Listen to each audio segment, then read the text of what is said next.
Hey everyone, this is Yusjad and you're watching Alchemist Academy. Students, in the last video of the class 12, we have discussed about the what is the recombinant DNA technology. Slide description of the recombinant DNA technology. Now, in this video, we are going to discuss about the tools of the biotechnology. I hope this video is very helpful for you. So, if you haven't watched the video, you can click the I button and watch the video. Now, without wasting any time, let's start the video. Okay, so in the tools of recombinant DNA technology, we will discuss about the enzymes, that what kind of enzyme we are going to use. हम कौन कौन से enzyme use करेंगे in the biotechnology. And the second thing is vector. What is vector? First we know that what vector, and then we will discuss kind of vector and how can we use vector in biotechnology. The third is host. We will discuss about host, what are host and how they are useful in the biotechnology. Now fourth number is techniques. Now in techniques we will discuss about the gel electrophoresis,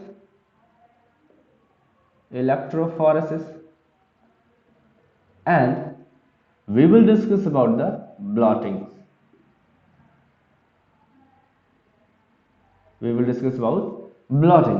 Now in blotting we will discuss about different kind of blotting for RNA, protein, DNA. So we will discuss about the southern blotting,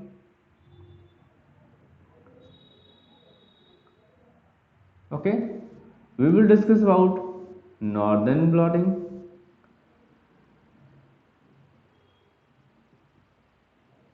and we also discuss about the western blotting. I hope you get it. Now in the sequence, in the techniques, we will discuss about the PCR, or we can say it is also can be written as polymerase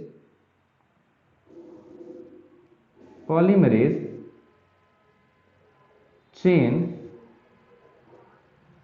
reaction. Okay, so we will also discuss about the polymerase chain reaction, and then after it we will discuss about the commercial production of our desired product using the microbes. कैसे हम किसी microbe को use करके commercial production कर सकते हैं. Okay, now we are going to discuss about the enzyme. So the first one is enzymes. So in case of biotechnology, there are a lot of enzymes that are used and that are helpful in different kind of processes. So we will discuss step by step. So the first enzyme is lysing enzyme. Lysing enzymes. Now, so suppose we have a fungal cell. Okay, so if we want to remove the DNA from the nucleus of the fungus cell, then we first have to break the cell wall and then plasma membrane, and then we will find the nucleus. So how can we break the cell wall of different kind of organism? We are using different kind of enzymes. So for example, in case of first, we have a bacterial cell. So if we have a bacterial cell and we want to remove a piece of DNA or a DNA from that bacterial cell, first we need to break the cell wall of the bacterial cell. Okay, so to break the cell wall of the bacterial cell, we need an enzyme, that is lysozyme. Lysozyme is an enzyme that can use to break the cell wall of the bacteria. So in case of fungus, if we have a fungal cell, we will use chitinase enzyme to break the cell wall of the fungus. Okay, and with chitinase, if we break the cell wall, then we also find that there is a membrane that is known as plasma membrane. Okay, so to break the plasma membrane, we need protease, we also need lipase. These are some enzymes, these are some other enzymes that we can use. Okay, now in case of third, plant, in case of plant, because we know that the plant cell wall is made up of cellulose and pectinase, we will use cellulase. Also we use pectinase, and with these two enzymes we also use proteases or protease and lipase. I hope you get it. Okay, now if we have an animal cell, so what we do, we use other enzymes, because we know that there is no plasma or no cell wall in case of animal cell. So we only use, in case of animal cell, we only use protease and lipases. Okay, and now why we are using proteases and lipases for the plasma membrane? Because we know that plasma membrane is made up of bilipid layer and there is a huge amount of protein embedded within the lipid. Okay, so we can use proteases and lipases for that. Now this is the first kind of enzyme जो हमने यहाँ पर discuss किया है, that is lysine enzyme. Now we are going to discuss about the nucleases. What are nucleases? Or we can say we are going to discuss about the endonucleases. Now let's discuss about the endonucleases. Our second enzyme is endonucleases. Okay, यहाँ पे कुछ चीजें लिख रखी हैं, वो अभी हम लोग endonucleases को समझने के बाद आते हैं. ठीक है बच्चा? Okay, so endonucleases belong from a large group of enzymes that are known as nucleases. Okay, that are known as nucleases. Now in case of nucleases, these nucleases are of two types. One is exonucleases or exonuclease, and second one is endonuclease. Okay, so the first one, that is exonuclease.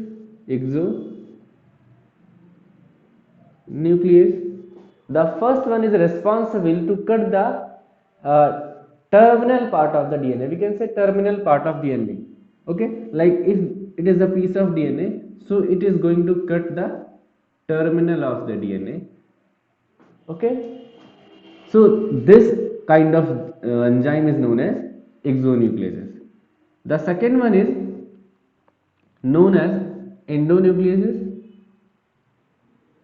And it is responsible to cut the DNA from anywhere in the mid region. बीच में कहीं पे भी ये cut कर सकता है, तो इसे, इस एंजाइम को हमने नाम दिया कि ये क्या है, endonuclease है. Okay, so because it has property to cut a molecule of DNA or molecule, they are also known as molecular scissors. Okay, इन्हें हम क्या कह सकते हैं, ये मॉलिक्यूलर सिजर्स हैं, बिकॉज ये कट करते हैं, तो इन्हें हम मॉलिक्यूलर सिजर्स कहते हैं, also known as molecular scissors. आपकी इसके और भी नाम आएंगे, endonuclease, molecular scissors. Okay, now काम तो आपको समझ में होगा कि that is endonucleases are belong from a large category of enzyme, that is nucleases or nuclease, and these nucleases are of two types, exonucleases and endonucleases. And exonuclease can cut the piece of DNA from from the terminal part, and the endonuclease can cut the mid. ठीक है, mid से cut कर सकता है, तो इसे हम इस तरह से समझ सकते हैं. Now they are also known as molecular scissor.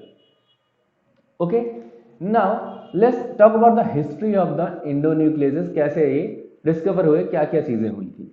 ठीक है, so the very first attempt of the isolation, अगर हम लोग बात करें, ट्राई किया गया था by the Stewart Linn and Werner Arbat के थ्रू 1963 में.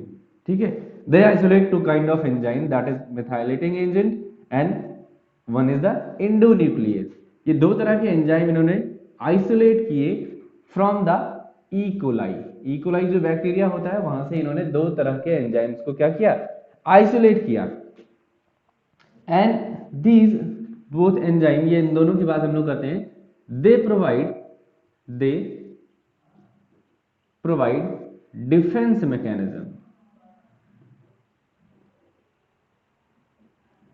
mechanism to the bacteria and restrict the growth of bacteriophage in the bacterial cell।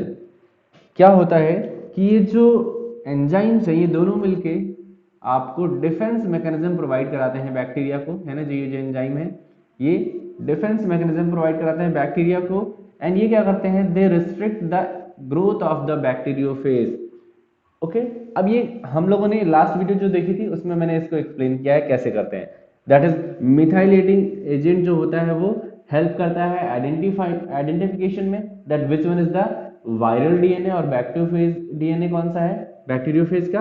And उसके बाद एंडोन्यूक्लियस क्या करता है, जो वायरल यानी फॉरेन डीएनए होता है उसको कट कर देता है, जिससे उसका जो नेचर वो खराब हो जाता है कट होने के बाद, तो फिर वो आके बैक्टीरियल सेल को इन्फेक्ट नहीं कर पाता। ठीक है, तो ये बातें हम लोगों ने पहले से समझ रखी हैं। सो यहाँ पे हम लोग बात कर रहे हैं कि Stewart Linn and Werner Arber ने 1963 में देखा, इन्होंने दो एंजाइम आइसोलेट किए, one is the methylating agent and one is the endonuclease. Methylating agent helps in the, या हम यहाँ पे लिख दें तो आपको ज्यादा क्लियर हो जाएगा, helps to create difference between bacterial DNA and जो आपका बैक्टीरियोफेज डीएनए होता है, बैक्टीरियोफेज डीएनए। ठीक है, जिससे क्या होता है, बैक्टीरिया अपने डीएनए को पहचान जाती है और बैक्टीरियोफेज के डीएनए को कट कर देती है, डिस्ट्रॉय कर देती है यूजिंग द एंडोन्यूक्लियस। ठीक है, and after these scientist there are a group of scientist like H.O. Smith, K.W. Wilcox and T.J. Kelly. इन्होंने क्या किया, they isolate a kind of endonuclease that is known as Hnd second, we also known as Hnd second. Okay, so it has a special kind of ability, it cuts a specific sequence of DNA, it cuts only a specific sequence of DNA, or we can say it cuts at a specific sequence of DNA, and that specific sequence is known as recognition. We can say that is known as recognition site or recognition sequence So यहां से हम समझ सकते हैं, पहले अब आपके कौन से साइंटिस्ट आए, स्टीवर्ट लिन आए और वर्नर अर्बर आए। फिर उन्होंने क्या किया, उन्होंने दो तरह के एंजाइम्स को सर्च किया, किसमें, ई कोलाई में। The first one is the methylating agent and the second one is endonuclease. Methylating agents help in the helps to create difference between the bacterial DNA and bacteriophage DNA। ठीक है, and endonucleases cuts the bacteriophage DNA, ठीक है, जिससे उसका infection या उससे बचाव हो जाता है। Now here H.O. Smith, K.W. Wilcox and T.J. Kelly, इन्होंने क्या किया, they isolate an endonuclease from the bacteria that is known as Haemophilus influenzae, जिसे हम क्या कहते हैं, Haemophilus influenzae कहते हैं, and that enzyme is Hnd second। कौन सा एंजाइम था, Hnd second था। And it cuts the DNA at specific, ये कहां कट करता है, स्पेसिफिक सीक्वेंस में कट करता है। And those specific sequence are known as recognition sequence और रिकॉग्निशन साइट। आई होप कि आपको समझ में आ रहा हो। Next enzyme that is alkaline phosphate. Alkaline phosphate क्या करता है, इसके बारे में जानते हैं। Alkaline phosphate helps to make the cutted DNA in linear form. जो हमारा कटेड डीएनए होता है उसको लीनियर फॉर्म में रखने में मदद करता है। लेट्स सी हाउ, ये कैसे क्या करता है, तो उसकी बात हम लोग करते हैं। Suppose it is our plasmid and our endonuclease cuts it from here, जो हमारा एंडोन्यूक्लियस है उसने यहाँ से उसको कट कर दिया। ठीक है, सपोज उसने ए और टी के बीच से कट कर दिया, तो हमारा जो डीएनए है, circular DNA that is plasmid, वो रहना चाहिए आपको लीनियर फॉर्म में, ताकि हमारा जो इंसर्ट है, जो भी हमें इंसर्ट डालना है, इसमें जोड़ना है, वो आके नॉर्मली अटैच हो जाए। लेकिन जैसे ही ये कट होता है ना, और जब ये लीनियर फॉर्म में आता ही है, अब क्योंकि इनके बीच का फोर्स ऑफ प्रोटेक्शन होता है इनके बीच, तो वापस से जो ये बॉन्ड फॉर्म हो जाता है और वापस से कन्वर्ट हो जाता है किसमें, इस सर्कुलर फॉर्म में। तो जो हमारा पीस ऑफ डीएनए है वो लीनियर फॉर्म में नहीं रह पाता एंड वापस से सर्कुलर फॉर्म में आ गया, तो हम अपने इंसर्ट को इसमें ऐड नहीं करवा पाते। तो सपोज ये 5 डैश है और ये 3 डैश है, तो ये जो आपका अल्कलाइन फॉस्फेटेज है वो क्या करते हैं, अब आप इसको सीक्वेंस को अगर देखेंगे तो 3 डैश और 5 डैश, 5 डैश पे ही जुड़ता है आपका क्या, एक फॉस्फेट ग्रुप। सपोज यहाँ पे जो फॉस्फेट ग्रुप है उसको क्या कर दिया इसने, रिमूव कर देता है, इसको हटा देता है, रिमूव कर देता है। तो जब यहाँ से फॉस्फेट ग्रुप जो है वो रिमूव हो गया, तो अब इनके बीच में फॉस्फोडाइस्टर बॉन्ड नहीं फॉर्म हो पाएगा, मतलब ये जुड़ नहीं पाएंगे। ठीक है, तो ये जब रिमूव हो गए तो ये बिल्कुल लीनियर फॉर्म में ऐसे पड़ा रहता है ना। तो जो हमारा पीस ऑफ डीएनए है वो कुछ ऐसा हो गया, सपोज 5 डैश ये हो गया और 3 डैश ये हो गया। तो अब हम क्या करते हैं कि जो हमारा 3 डैश है वहां पे हम अपने जीन ऑफ इंटरेस्ट को क्या करते हैं, ऐड कर देते हैं। ठीक है, तो सपोज हमारा जीन ऑफ इंटरेस्ट ये है, हमने क्या किया, जीन ऑफ इंटरेस्ट पे यहाँ पे ऐड कर दिया, तो कुछ इस तरह से जो हमारा जीन ऑफ इंटरेस्ट इसमें ऐड हो जाता है, इसका लाइगेशन हो जाता है लाइगेज की मदद से। ठीक है, और बाद में फिर इसमें हम फॉस्फेट ऐड करके वो अभी देखेंगे, और फिर बाद में इसको सर्कुलर बना दिया जाता है।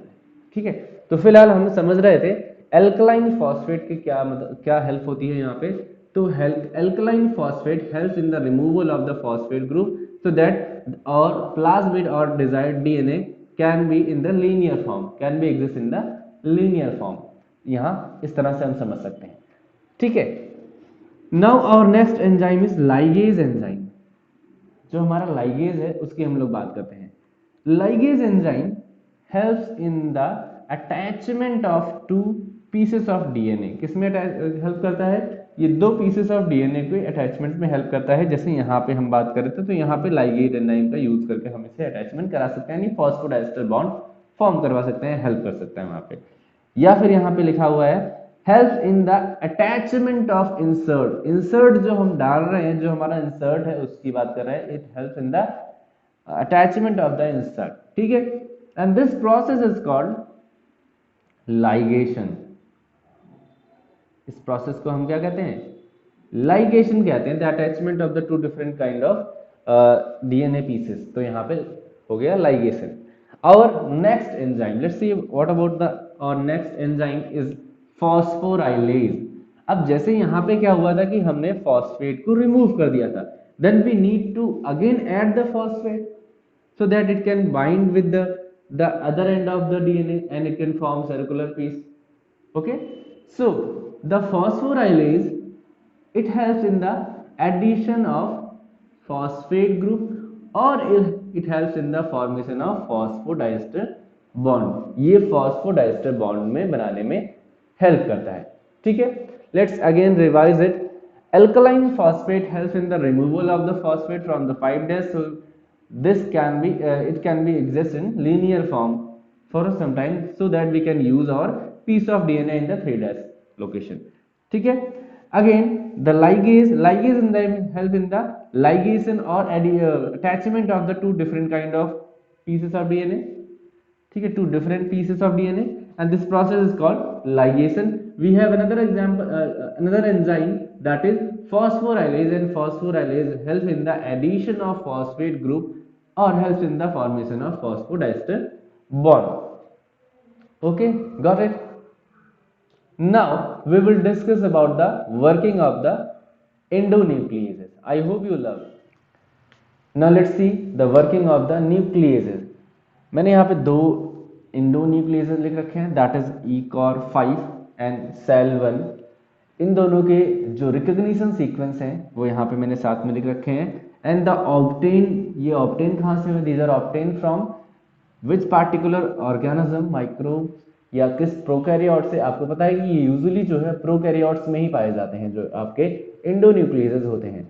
तो ये एस्चेरिया कोलाई से लिया गया है ना। एंड ये आपका जो लिया गया है ये स्ट्रेप्टोमाइसिस एल्बस से लिया गया है। ठीक है, इनके जो रिकॉग्निशन सीक्वेंस है वो मैंने यहाँ पे लिख रखे हैं। ओके, अब बात करते हैं इंडोन्यूक्लियस के वर्किंग के बारे में। So endonuclease is, as I already told you, they, जैसे कि हिंट सेकंड वाले की हम लोगों ने बात की थी वहां पे, तो हिंट सेकंड क्या करता था, एक स्पेसिफिक सीक्वेंस को आइडेंटिफाई करके उसे कट करता था, है ना। तो they cut at a specific sequence, ये एक स्पेसिफिक सीक्वेंस पे कट करते थे और that sequence is known as recognition sequence, या कहीं कहीं पे आपको मिलेगा रिकॉग्निशन साइट। अब these recognition site usually are 6 nucleotide, a sequence of 6 nucleotide। ये जो रिकॉग्निशन सीक्वेंस होते हैं ये यूजुअली 6 न्यूक्लियोटाइड्स के जो सीक्वेंस होते हैं, है ना। अक्सर आपको इसमें जो इनके सीक्वेंस मिलेंगे वो 6 न्यूक्लियोटाइड के होते हैं। And there is an special condition in this sequence that they are same, if we read it they are same in the same direction, like if we read it in the from the 5 direction to 3 direction, like GTC GAC, and again we read it from 5 direction to 3 direction GTC GAC, so these are looks like same, ये same दिखते हैं, ये same आते हैं, तो ऐसे sequence पे ये कट करते हैं। इसमें भी हम देख लेते हैं। So if we read it from the 3 direction, वहां पे हमने 5 से किया था, यहाँ पे 3 से करते हैं। सो 3 से करते हैं CTATAG, वापस से 3 से CTATAG, यहाँ पे भी सेम आ रहा है सीक्वेंस, है ना। अगर एक ही डायरेक्शन में आप पढ़ोगे तो उसको सेम डायरेक्शन या सेम सीक्वेंस मिलेगा। जैसे कि मलयालम हो गया, है ना, ऐसे आप पढ़ते हो, कई सारे नेम होते हैं जो इस तरह से आते हैं। तो these kind of sequence are known as palindromes। इन्हें हम पैलिंड्रोम्स कहते हैं। ठीक है, क्या कहते हैं, पैलिंड्रोम्स कहते हैं ऐसे वर्ड्स को, और इन सीक्वेंस को हम कहते हैं पैलिंड्रोमिक सीक्वेंस। ठीक है बच्चा, इन्हें हम क्या कहते हैं, पैलिंड्रोमिक सीक्वेंस। इस तरह के सीक्वेंस को देखते हैं। Now these endonuclease can cut the sequence in 2 conditions, in 2 different manner। so the first manner is, हम फर्स्ट की बात करते हैं, they form blunt end after the cutting। Cut होने के बाद ब्लंट एंड का फॉर्मेशन होता है। जैसे यहां पे अगर हम लोग देखें GAT जो आपका ECOR5 है, that is obtain from Escherichia coli, इसका रिकॉग्निशन सीक्वेंस है GATATC। ये कट करता है यहां से मिड से, T और A के बीच से। तो यहाँ पे T और A है मिड में, और इस वाले मिड वाले T और A के बीच से ये कट करता है। इट मीन्स ऐसे करके ये इसको सेपरेट कर देगा। तो जब आप देखेंगे तो इसका जो सीक्वेंस है वो कुछ ऐसा नजर आएगा। आप देखिए, मतलब ये कटेड पीस ऐसा कुछ नजर आएगा, है ना। यहाँ पे आपका GAT होगा, एक तरह से कह सकते हो, यहाँ पे ATC होगा, and here TAG and here CAT। So it looks like this, इस तरह से ये नजर आएगा। अब ये जो एंड है ये आसानी से एक दूसरे से जुड़ नहीं सकते, जुड़ते नहीं है ना। ऐसे एंड को हम कहते हैं ब्लंट एंड। तो ये इस तरह से फॉर्म हो सकता है, और ऐसे एंड को हम कहते हैं ब्लंट एंड। नाउ दूसरा जो है आपका, that is sticky and. Sticky and क्या होता है उसके बारे में देखते हैं। तो हमारे पास दूसरा एंजाइम है that is Sal 1। Sal 1 it is obtain from Streptomyces albus. ये कहाँ से लिया गया है? स्ट्रेप्टोमाइसिस एल्बस से लिया गया है। इसका जो सीक्वेंस है GTC-GAC है, ठीक है। अब इसकी जो स्पेशलिटी है कि वो G और T के बीच से ये कट करता है, इस सीक्वेंस में G और T के बीच से कट करता है। तो जब ये कट करेगा इस तरह से, तो ये यहां से कट कर देगा, ठीक है। अब ये यहां से कट कर देगा, है ना। यहां से कट होने के बाद जब ये सेगमेंट सेपरेट्स होंगे, तो यहां के बीच के जो हाइड्रोजन बॉन्ड है वो भी क्या हो जाएंगे? कट हो जाएंगे, ठीक है। आपको समझ में आ रहा होगा। तो आप देखेंगे कि ये सीक्वेंस कुछ इस तरह से नजर आने लगेगा, ऐसा, ओके। कुछ इस तरह से नजर आने लगेगा। अगर मैं इस सीक्वेंस पे इनको मेंशन कर दूं तो यहां पे आपका G है, ये G, ठीक है। और नीचे की तरफ आपका CAGCN-T है। यहां पे आपका G है और यहां पे आपका होगा TCGANC, ठीक है। तो कुछ इस तरह से जो एंड है वो क्रिएट हो जाता है। मतलब अगर आप सपोज करें ऐसे कि जैसे हमारी ये उंगलियां हैं और हम ऐसे अगर फंसाते हैं एक दूसरे को, तो ये थोड़ा टाइट हो जाता है ना, टाइटली बॉन्डेड होते हैं। तो इस तरह से एंड का फॉर्मेशन होता है यहाँ पे। तो इन एंड्स को हम कहते हैं, इन एंड्स को कहते हैं स्टिकी एंड्स। ऐसे एंड्स क्या कहलाते हैं? स्टिकी एंड्स कहलाते हैं, ठीक है। सो एक बार फिर से रिवाइज करेंगे that endonuclease can cut only at a specific sequence that is known as recognition sequence, and those recognition sequence are palindromes। वो क्या होते हैं? पैलिंड्रोम्स होते हैं, जिन्हें हम पैलिंड्रोमिक सीक्वेंस भी कहते हैं। इट मींस अगर हम सेम डायरेक्शन से पढ़ें तो आगे और पीछे से दोनों तरफ से सेम ही आएगा, ठीक है। हम लोगों ने यहाँ पे एग्जांपल लिया है और हमें पता है कि ये जो आपके एंडोन्यूक्लियस है वो दो तरह से कट करते हैं। एक तो ब्लंट एंड का फॉर्मेशन करते हैं, and the second one is they can form sticky end। in case of first blunt end की बात हम लोग करते हैं, we have an example of ECOR5 that is obtained from Escherichia coli and the sequence is GATATC, ठीक है। now here it can cut between GAT and ATC। ये ATC और GAT के बीच से कट करता है और ये इस तरह से ब्लंट एंड का फॉर्मेशन करता है, ठीक है। now in case of Sal 1 it is obtain from the Streptomyces albus. Organism का नाम आपका स्ट्रेप्टोमाइसिस एल्बस है, ठीक है। मोस्टली ये प्रोकैरियोट से ऑब्टेन होते हैं, आपको पता है, मैंने बता दिया पहले से ही आपको, ओके। नाउ अगर हम देखेंगे तो here it can cut in between GNT। ये GNT के बीच से कट कर सकता है।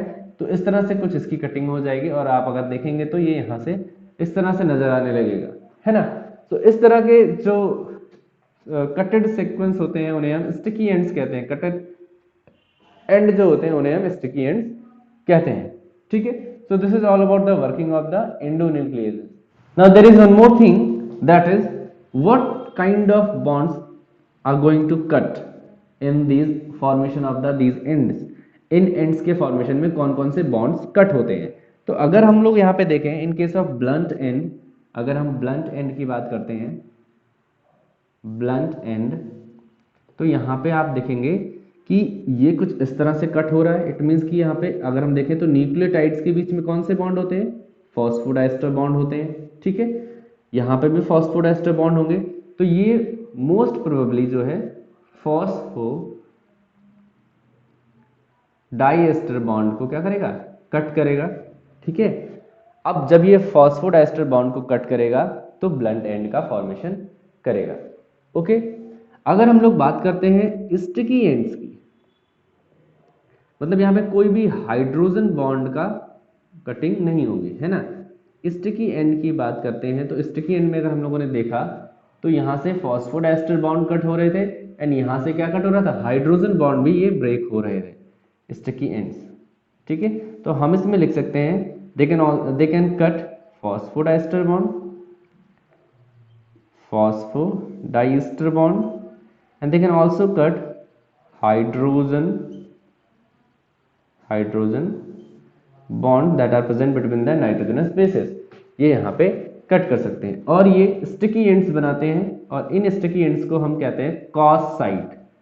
कहीं कहीं पे आपको लिखा हुआ मिल जाएगा कॉस साइट, ठीक है, कॉस साइट या स्टिकी एंड्स भी इन्हें हम कहते हैं। So this is all about the endonucleases. इस वीडियो में हमने डिस्कस किया है टूल्स ऑफ द बायोटेक्नोलॉजी का फर्स्ट दैट इज एंजाइम्स को डिस्कस किया है। In the next video we will discuss about the vectors. I hope कि आपको वीडियो पसंद आया होगा। So enjoy watching the video and अगर आपको वीडियो अच्छा लगा है तो शेयर करिए अपने दोस्तों में जो भी इस में इंटरेस्टेड हैं, ठीक है। So we will meet you in the next video. Till then keep smiling and keep learning.